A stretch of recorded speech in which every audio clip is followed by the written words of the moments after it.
Chapter 14. Jill stood at the edge of a yawning open pit in the dank tunnel, staring helplessly at the door on the other side. The pit was too wide to safely jump, and there was no way to climb down, at least none that she could see. She'd have to go back and try the door by the ladder. Her frustrated sigh turned into a shiver, the damp chill emanating from the stone walls would have been bad enough without her being dripping wet. Great secret passage. To use it, you have to catch pneumonia. A glint of metal caught her gaze as she turned, feet squelching in her boots. She peered down at it, brushing a wet strand of hair out of her eyes. It was a small iron plate set into the stone, a six-sided hole about the size of a quarter at the center. She looked back at the door thoughtfully. Maybe it works as a bridge or lowers stairs? It didn't matter, since she didn't have the whatever tool it required. It was as good as a dead end. Besides, it was unlikely that whoever she'd seen walking through the waterfall had managed to get across. Jill walked back through the twisting passage toward the entrance to the tunnel, still in awe of what she'd found behind the curtain of water. It appeared that there was a whole network of tunnels running beneath the estate. The walls were rough and uneven, chunks of sandy limestone protruding at odd angles. But the sheer amount of work that had gone into creating the underground path was mind-boggling. She reached the metal door next to the ladder, having to make a conscious effort not to let her teeth chatter as a cold draft swept down from the courtyard above. The sound of the waterfall was strangely muted. The steady echoing rhythm of water dripping to the rock floor was much louder, giving the tunnels a somewhat medieval feel. She pulled the door open and froze, feeling a rush of mixed emotions as Barry Burton whirled around to face her, revolver in hand. Surprise one. Barry? He quickly lowered his weapon, looking as shocked as she felt, and just about as wet too. His t-shirt clung to his broad shoulders, his short hair plastered to his skull. Jill, how did you get down here? Same way you did, apparently. But how did you know? He held up his hand, shushing her. Listen.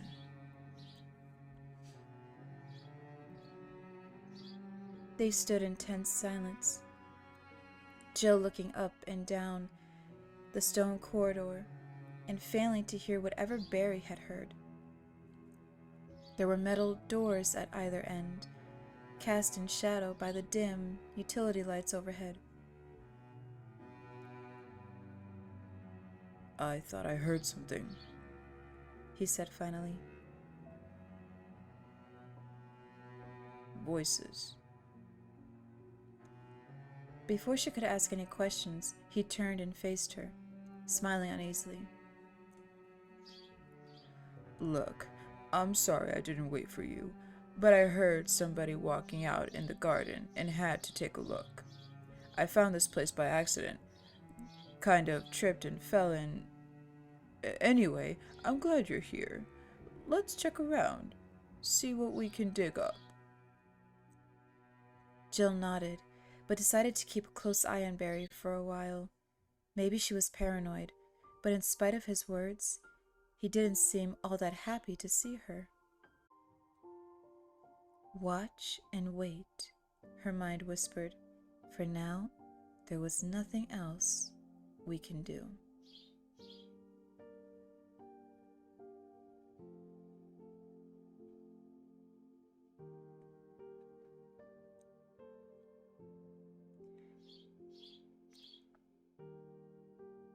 Barry led them toward the door to the right, holding his Colt up. He pulled the handle, revealing another gloomy tunnel. A few steps in to the right was another metal door, and across from it, the passage veered sharply into almost complete darkness. Barry motioned at the door and Jill nodded. He pushed it open, and the two of them moved in to another silent corridor. Jill sighed inwardly as she studied the bare rocky walls, wishing that she had a piece of chalk with her.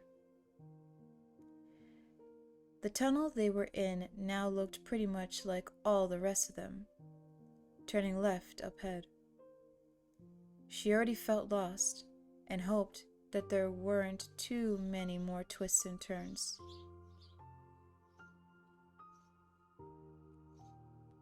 "Hello? Who's there?"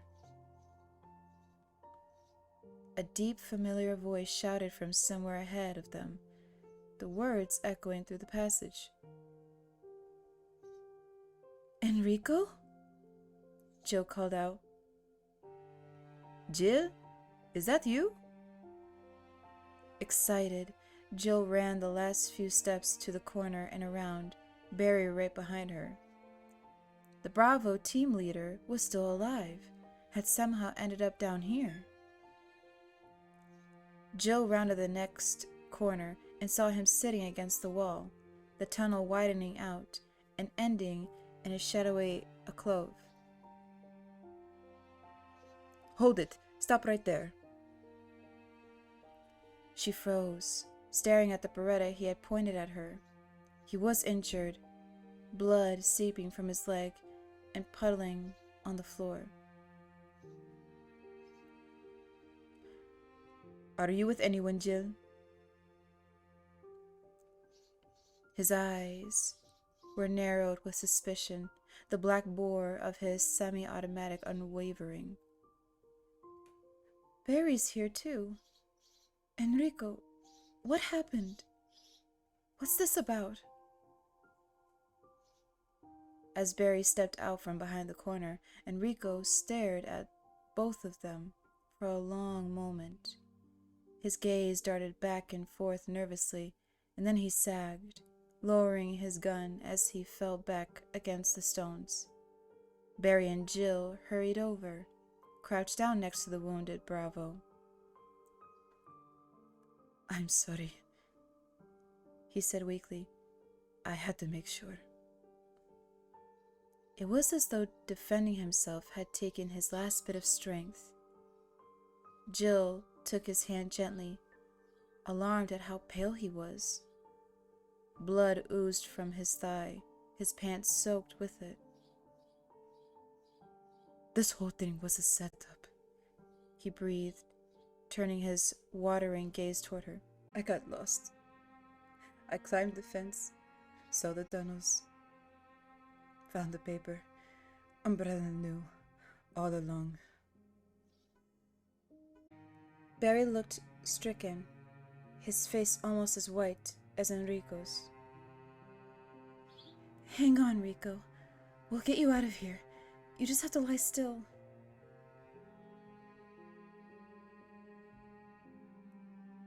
Enrico shook his head, still looking at Jill. "There's a traitor in the stars," he whispered. "He told me..." Bam bam! Enrico's body jumped as two holes suddenly appeared in his chest, blood pulsing out of them in violent spurts. Through the resounding echo of the shots, running footsteps clattered away down the corridor behind them. Barry lunged to his feet and sprinted around the corner as Jill helplessly squeezed Enrico's twitching hand, her heart pounding and sick. He slumped over, dead, before he touched the cold stone floor. Her mind flooded with questions as Barry's pursuing footsteps faded away, silence settling once again over the deep shadows. What paper had the Bravo found? When Enrico had said traitor, she'd immediately thought of Barry, acting so strangely. But he'd been right beside her when the shots had been fired. So who did this? Who was Trent talking about? Who did Enrico see? Feeling lost and alone, Jill held his cooling hand and waited for Barry to come back.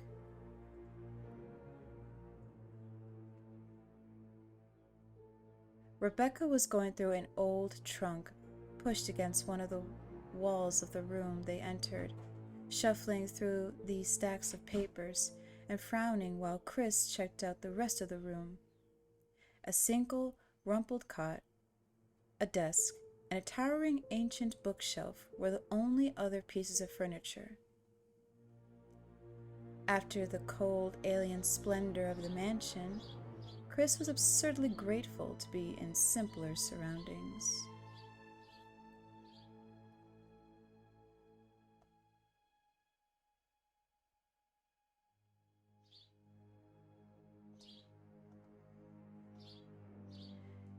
They'd come to a house at the end of the long, winding path from the courtyard, much smaller and infinitely less intimidating than the mansion. The hall they'd stepped into was plain, undecorated wood, as were the two small bedrooms they'd discovered just off the silent corridor. Chris figured they'd found a bunkhouse for some of the mansion's employees. He had noticed the thick, unmarked dust in the hallway on their way in with a sinking resignation, realizing that none of the other stars had made it out of the main house.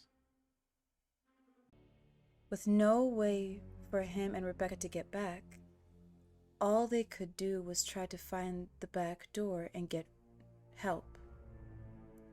Chris didn't like it, but there weren't any other options.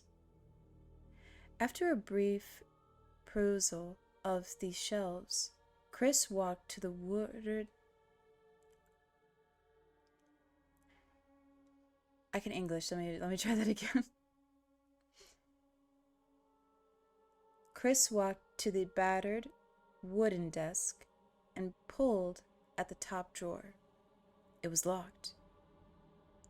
He bent down and felt along the bottom of the drawer, grinning as his fingers touched a thick piece of tape.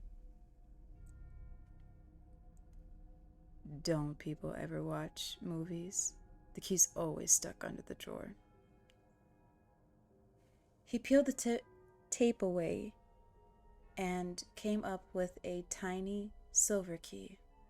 Still grinning, he unlocked the drawer and pulled it open.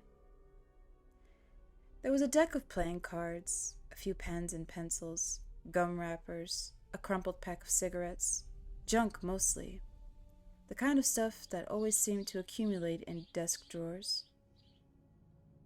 Bingo. Chris picked up the key ring by its leather tag, pleased with himself. If finding the exit was this easy, they'd be on their way back to Raccoon in no time.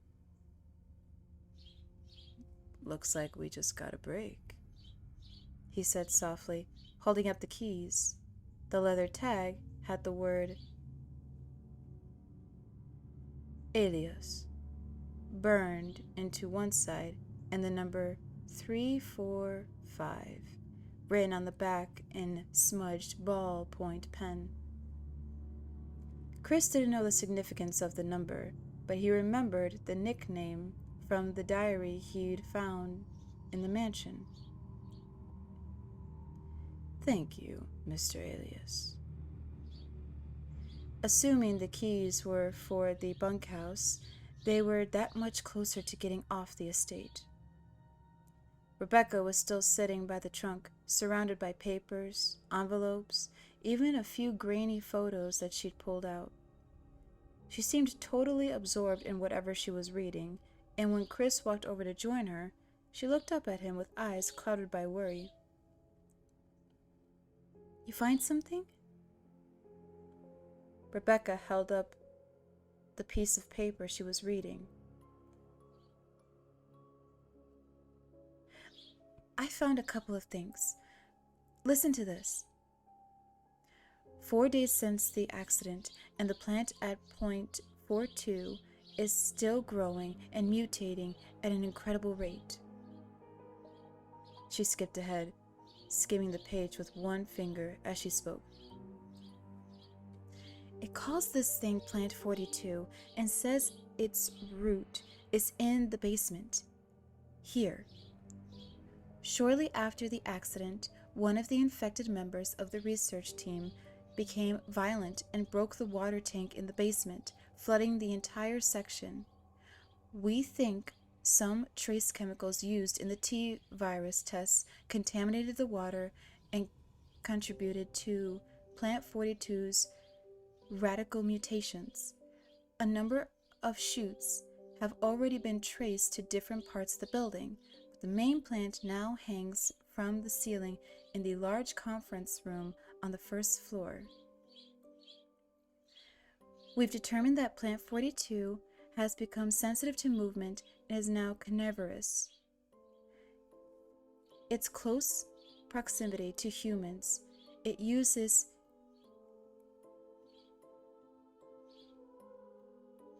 tentacular prehensile vines to entrap its prey, while leech-like adaptations latch onto exposed skin and draw fatal quantities of blood. Several members of the staff have already fallen victims to this. It's dated May 21st, signed Henry Sarton." Chris shook his head, wondering again how someone could invent a virus like the one they had come across. It seemed to infect everything it touched with madness, transforming its carrier into a deadly carnivore, hungry for blood. God, now a man-eating plant. Chris shuddered, suddenly twice as glad that they'd be leaving soon. "So, it infects plants too," he said. "When we report this, we'll have to." "No, that's not it," she said. She handed him a photo, her expression grim. It was a blurry snapshot of a middle-aged man wearing a lab coat. He was standing stiffly in front of a plain wooden door, and Chris realized that it was the very door they'd come through not 10 minutes ago, the front entrance to the bunkhouse. He flipped the picture over, squinting at the tiny script on the back. H. Sarton, January 98, 𝘈𝘳𝑫. He stared at Rebecca, finally understanding her fearful gaze. They were standing in 𝘈𝘳𝑫. The carnivorous plant was here.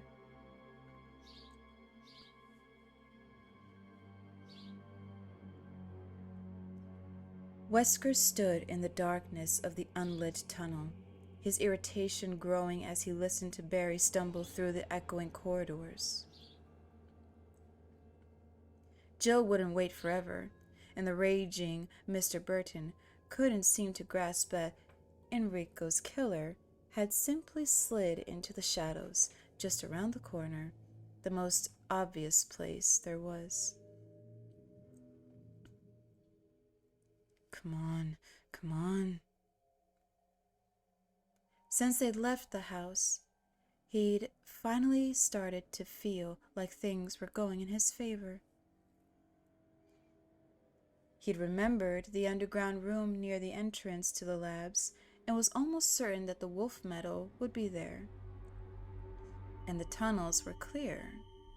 He had expected the 121s to be out, but apparently no one had messed with the passage mechanism since the accident. They'd split up to search for the lever that worked the passages, and it had been in plain sight, propped up next to the very mechanism that it controlled. Everything would have been perfect except goddamned Enrico Mariani had wandered along, happening across a very important paper that Wesker had accidentally dropped, his orders straight from the head of White Umbrella. And then to complicate matters, Jill had blundered into the tunnels before Wesker could finish taking care of the problem. Wesker sighed inwardly. If it wasn't one thing, it was another. In truth, this whole affair had been a massive headache from the beginning.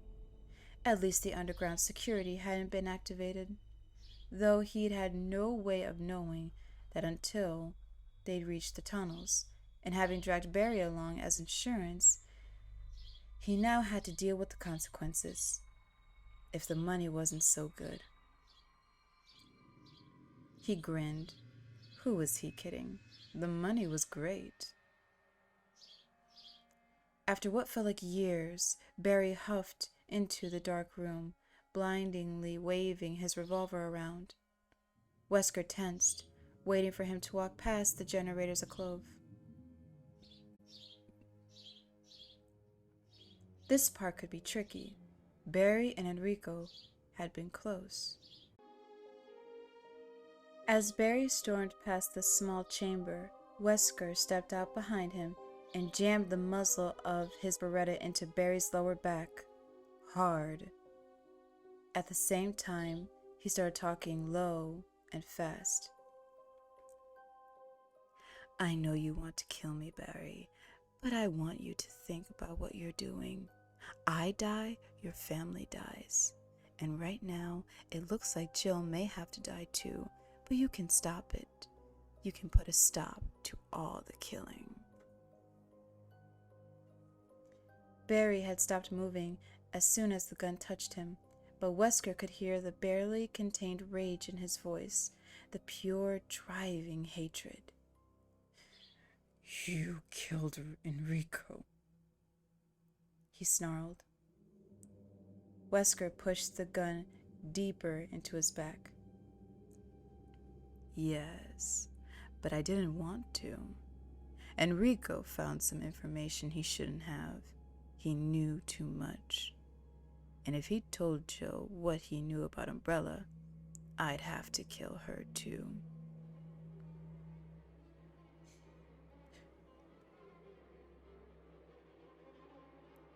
You're going to kill her anyway. You're going to kill all of us. Wesker sighed, allowing a pleading note to creep into his voice. That's not true. Don't you get it? I just want to get to the laboratory and get rid of the evidence before anyone finds it. Once that material is destroyed, there's no reason for anyone else to get hurt. We can all just walk away. Barry was silent, and Wesker could tell that he wanted to believe him, wanted desperately to believe that things could be that simple. Wesker let him waver for a moment before pressing on. All I want you to do is keep Jill busy. Keep her and anyone else you run into away from the labs, at least for a little while. You'll be saving her, and I swear to you that as soon as I get what I need, you and your family will never hear from me again. He waited, and when Barry finally spoke, Wesker knew he had him. Where are the labs? Good boy. Wesker lowered the gun, keeping his expression blank just in case Barry had good night vision. He pulled a folded paper out of his vest and slipped it into Barry's hand, a map from the tunnels to the first basement level. If for some reason you can't keep her away, at least go with her. There are a lot of doors with locks on the outside down there. Worst comes to worst, you can lock her up until it's over. I mean it, Barry. No one else has to get hurt. It's all up to you. Wesker stepped back quickly, reaching for the lever with the six-sided tip that he'd left next to the generator. He watched Barry for a few seconds longer, saw the sag in the big man's shoulders, the submissive hang of his head. Satisfied, Wesker turned and walked out of the room. On the very slight chance that any of the stars made it to the lab, Mr. Burton would ensure that there wouldn't be any more trouble. He hurried back through the entrance tunnel, silently congratulating himself on things back under control as he headed toward the first passage mechanism. He'd have to move fast from here on out. There were a few things he neglected to mention to Barry, like the experimental security detachment that would be released into the tunnels once he turned that level for the first time. Sorry, Barry. Slipped my mind. It would be interesting to see how the team fared with the 121s, the hunters. Watching the stars pitch their strength and agility against the creatures would be quite a show, and sadly, one that he'd have to miss. It was too bad, really. The hunters had been caged for a long time. They'd be very, very hungry.